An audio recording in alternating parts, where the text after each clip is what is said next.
dari sosok yang sejak berdirinya itu membuat gaduh. Gerak dakwahnya tuh hobinya membuat suasana itu seperti tegang terus. Islam itu seperti menakutkan. Dari awal ini organisasi ini, FPI ini, emang bukan niat baik. Ada sesuatu yang tujuh, ingin apa? Jadi kendaraan politik. Nah, kalau sudah masuk ke politik apapun, akhirnya apa? Bukan mengajak kepada kebenaran, tapi pembenaran kelompoknya aja. Dengar dari pengacaranya, si Rizik ini masih aja di dalam penjara. Ingin mengajak orang terhadap permusuhan, terhadap kegaduhan. Dia mengatakan perbuatan Menak Yakut itu lebih parah dari Ahok, sehingga tidak boleh dibiarkan. Jika polisi menolak laporan umat Islam, harus turun berjilid-jilid sampai Yakut diproses hukum dan dipenjara, tegas si Rizik. Begini, orang kalau sudah langkah awalnya itu sesat, langkah kedua, ketiga itu terus akan menuju kesesatan. Kenapa saya bilang Rizik ini dari awal sudah sesat? Dengan dia menyerang Ahok itu sebagai penista agama, itu sudah kesesatan. Itu serangan kepada Ahok itu kemarin bukan serangan agama. Itu serangan politik untuk menjatuhkan Ahok. Yang gerombolan ini, EP ini semua saya menduga dapat bayaran dari lawan Ahok waktu itu. Ya, siapalah lawan Ahok waktu itu? Itulah. Kenapa? Tuduhan terhadap penista agama saya tahu tuh Rizik. Ya, kalau dia nggak tahu ya goblok lah. Kalau dia tahu berarti apa? Dia ini fitnah sudah terhadap Ahok. Kenapa? Sekalipun Ahok itu hukum negara sudah mengatakan Ahok penista apa-apa, saya tetap aja menolak. Karena saya berkeyakinan dengan akal saya. Ucapan Ahok itu tidak hendak menghina Islam. Justru Ahok ingin memurnikan kitab suci itu jangan dijadikan alat untuk kelompok tertentu ayat itu untuk mendukung orang-orang batil. Nah, di sini Ahok dituduh penista agama oleh gerombolan Rizik. Akhirnya negara membuat hukuman karena dorongan orang banyak. Ahok dijadikan pesakitan dan Ahok akhirnya dihukum 2 tahun. Bagi saya ini kesalahan fatal. Kalau emang penjara itu dikaitkan atau dituduhkan Ahok menista agama, ini sudah dosa besar bagi saya.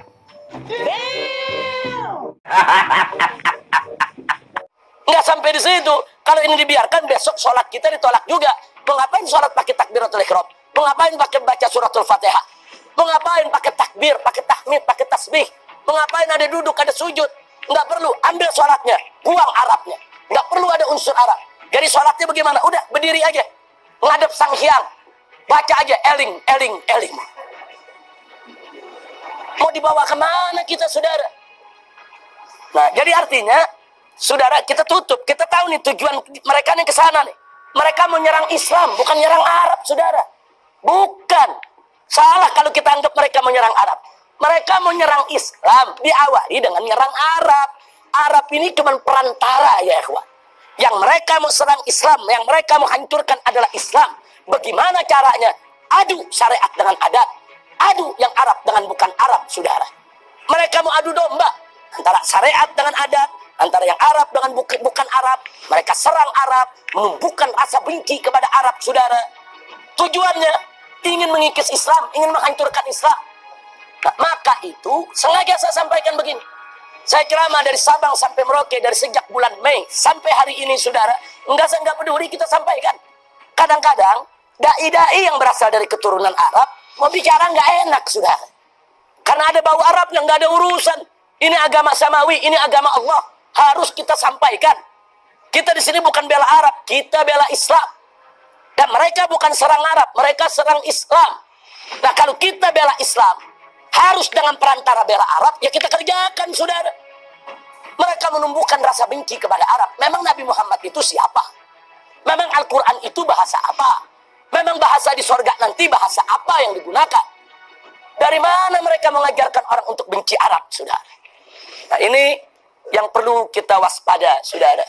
Jadi banyak sekali sebetulnya yang ingin kita sampaikan dari percontohan-percontohan, tapi dari ceramah-ceramah yang mereka sampaikan tersebut, terbuktilah kalau begitu, yang mereka masuk Islam, yang mereka maksud Islam Nusantara, bukan Islam di Nusantara, bukan Islam yang rahmatan lil alamin, bukan.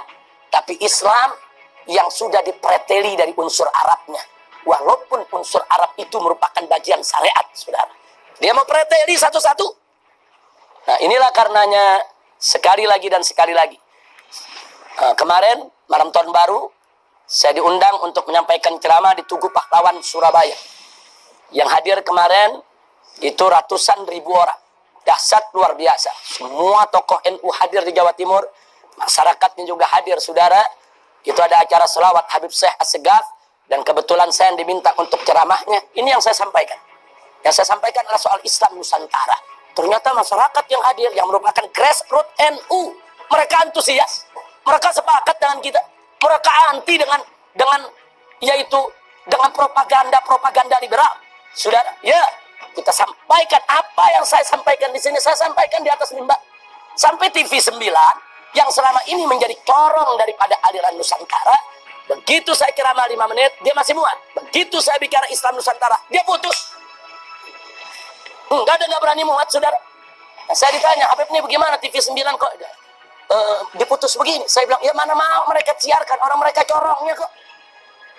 Nah, kalau mereka corongnya kemudian mereka siarkan saya, sama juga nelanjangin diri sendiri. Nah, ini yang perlu kita sampaikan. Jadi kita nggak peduli, saya keliling pondok-pondok pesantren NU. Kemarin saya ceramah di pondok pesantren Banyu Anyar. Itu pondok pesantren tertua yang ada di Madura. Saudara pimpinan Kiai Haji Muhammad Rafi'i Baidawi, kita sampaikan persoalan ini.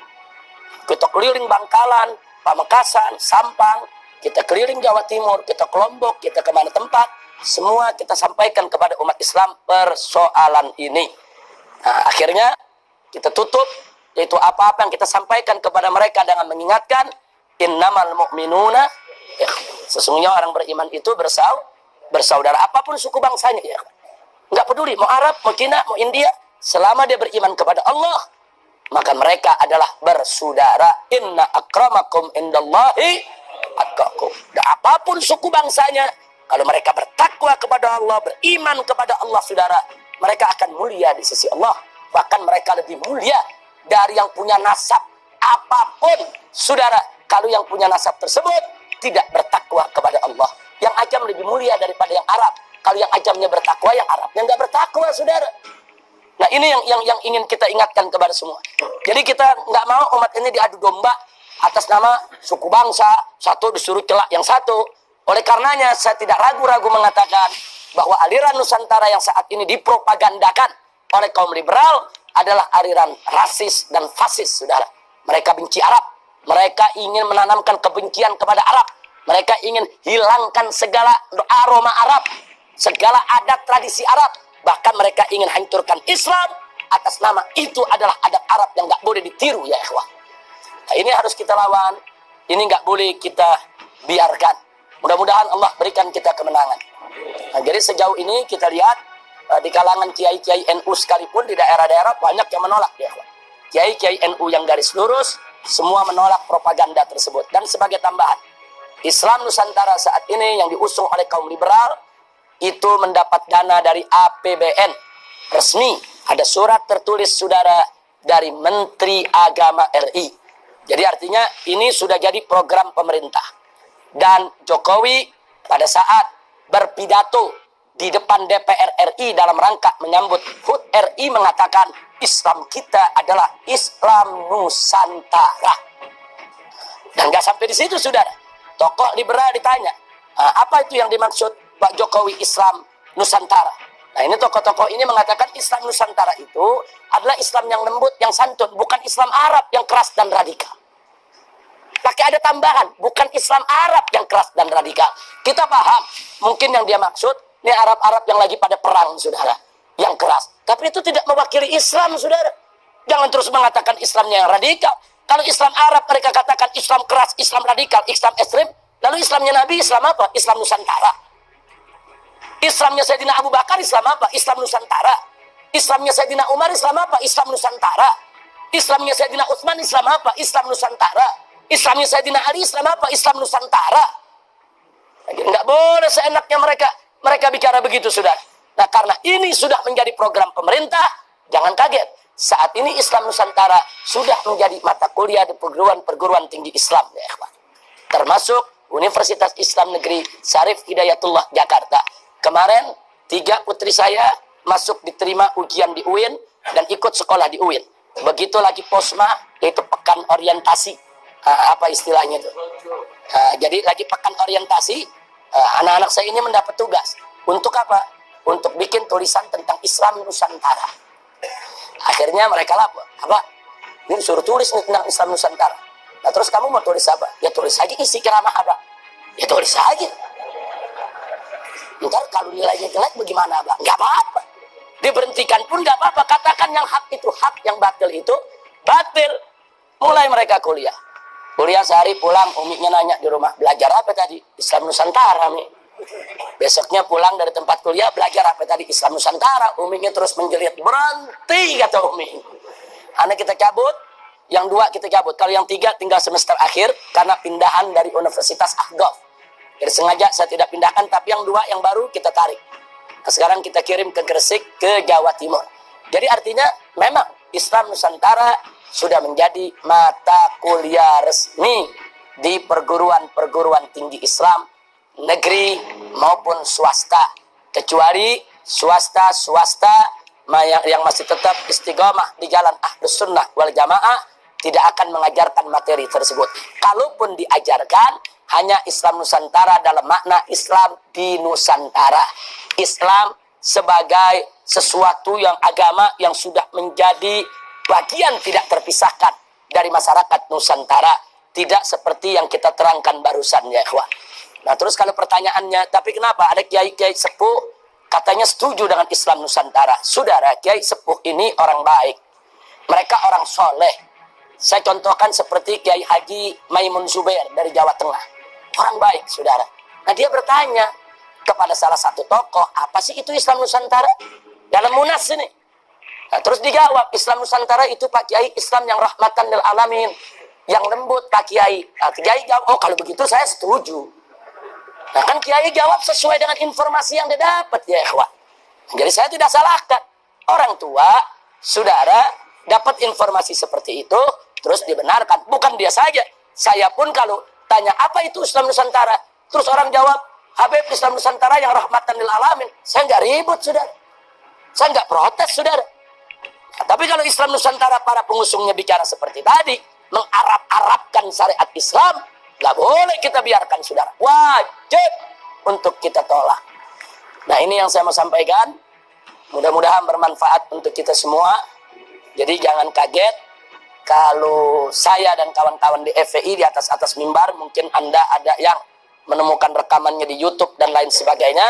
Dalam soal ini memang kami bersikap keras untuk menjaga, nah, supaya mereka tidak mempermainkan syariat Nabi Muhammad Sallallahu Alaihi Wasallam. Saya pikir cukup, itu yang bisa saya sampaikan. Saya minta maaf, waktunya cukup panjang sekali kita ambil, tapi mudah-mudahan bagi yang bertanya pada bulan yang lalu sudah terpenuhi, yaitu rasa ingin tahunya tentang Islam Nusantara dan tentang sikap kami terhadap Islam Nusantara. Cuman sebelum saya akhiri, saya belakangan ini tidak lagi menyebut mereka Islam Nusantara, tapi saya sebut mereka aliran Nusantara. Islam terlalu mulia kalau harus digandeng-gandengkan dengan terminologi yang punya tujuan untuk merusak Islam. Nah, jadi saya nggak mau lagi sebut mereka Islam Nusantara. Dari tadi saya sebut karena pertanyaan Islam Nusantara, saya jelaskan dulu.